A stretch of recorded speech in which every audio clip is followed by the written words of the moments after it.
আজকে আমরা শিখব ওটিপি কি করে জেনারেট করতে হয়। সেটা প্রোগ্রামিং এর ভাষায় আমরা যেরকম জাভা স্ক্রিপ্ট দ্বারা শিখতে পারি।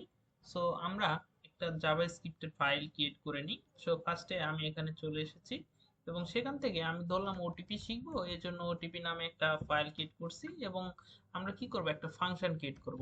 একটা ফাংশন ক্রিয়েট করব কি নামে, ওটিপি নামে একটা ফাংশন ক্রিয়েট করছি এবং আমি বলবো যে এখানে একটা ভেরিয়েবল নাও। ভেরিয়েবল নিলাম। ভেরিয়েবল নেওয়ার পর আমি সেটাকে ফাঁকা রেখে দিব। ঠিক আছে, অর্থাৎ ভেরিয়েবলের মধ্যে আমার কিছু থাকবে না, সেখানে আমরা কি পাস করব, ওটিপিটাকে পাস করব, অর্থাৎ একটা র্যান্ডম নাম্বার পাস করব। তো র্যান্ডম নাম্বারের জন্য আমরা কি করব, একটা র্যান্ডম নাম্বার নিব আমরা। তো র্যান্ডম নাম্বারের জন্য আমরা কি করব, আমরা ম্যাথ ফাংশন ইউজ করব। Math dot random.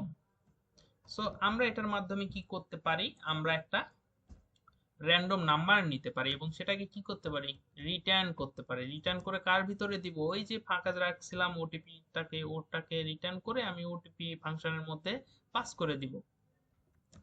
ওটিপি ফাংশনের মধ্যে আমি পাস করে দিলাম এবং কি করব, সেটাকে আমি প্রিন্ট করে দেখাবো। তো প্রিন্ট করার জন্য আমাদের জাভাস্ক্রিপ্টে কি ইউজ করতে হয়, কনসোল ডট লগ। এটা দ্বারা আমরা কি করতে পারি, জাভাস্ক্রিপ্টে প্রিন্ট করতে পারি, অর্থাৎ জিনিসটাকে দেখাতে পারি। তো আমি এখানে বলে দিচ্ছি your OTP is, আমি যদি এখানে ফাংশনটাকে কল করে দেই, ফাংশনটাকে যদি কল করে দিই আমরা একটা ওটিপি দেখতে পারবো। সো আমি এটাকে রান দিলাম এবং দেখেন এখানে আমাদের একটা র্যান্ডম নাম্বার দিয়ে দিয়েছে। ঠিক আছে, সো র্যান্ডম নাম্বারটাকে আমরা চাচ্ছি যে ওটিপি 4 ডিজিটে দেখার জন্য। তার জন্য আমরা কি করব, তার জন্য এখানে আমরা 1000 দ্বারা কি করব, গুণ করব, প্লাস 1000 অ্যাড করব।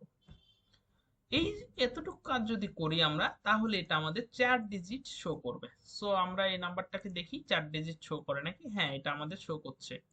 সো আমি একটু জুম করি, তাহলে সবার দেখতে সুবিধা হবে অনেকটা। সো দেখেন এখানে আমরা 4 ডিজিট একটা নাম্বার পাইছি। কোথাও 1800, এবং এরপরে দেখেন আমাদের পয়েন্টের পরে অনেকগুলো নাম্বার আছে। আমি চাচ্ছি পয়েন্টের পরে এই নাম্বারগুলো বাদ দিতে। তার জন্য আমাদের কি করতে হবে, তো এই পয়েন্টের পরে এই নাম্বারগুলো বাদ দেওয়ার জন্য আমরা এখানে ইউজ করব কি, আবার যেই ফ্লোর ফাংশনটা আছে সেটা ইউজ করব। তার জন্য আমাদের কি করতে হবে, আমরা আবার ম্যাথ ফাংশনটাকে নিব এবং কি করব, সেটাকে ফ্লোর যেগুলো ছিল সেগুলোকে বাদ দিয়ে দিব। এবং বাদ দেওয়ার পর আমরা কি করব, এই যে এতটুকু কাজটা করছি না আমরা আগে, র্যান্ডম নাম্বারটা নিছি না, এটাকে আমরা ফ্লোরের মধ্যে বসিয়ে দেব। এখন যদি আমরা এই জিনিসটা রান দেই, দেখেন এখানে আমাদের 4 ডিজিটের নাম্বার আসবে। সো 1028, এটা যেহেতু নিয়েছি, এটা আমরা যতবার রান দিব ততবার চেঞ্জ হবে। অর্থাৎ একটা প্রোগ্রাম যদি আমরা পাঠাই একজনের কাছে ওটিপি, এটা যদি পরবর্তীতে বারবার পাঠানো হয় সেটা অটোমেটিক্যালি চেঞ্জ হয়ে যাবে। দেখেন আমরা এই 4 ডিজিটের যে কোডটা আমরা 6 লাইনে করতে পারি। সো এটা অনেকটা ইজি একটা ওয়ে। ধন্যবাদ সবাইকে।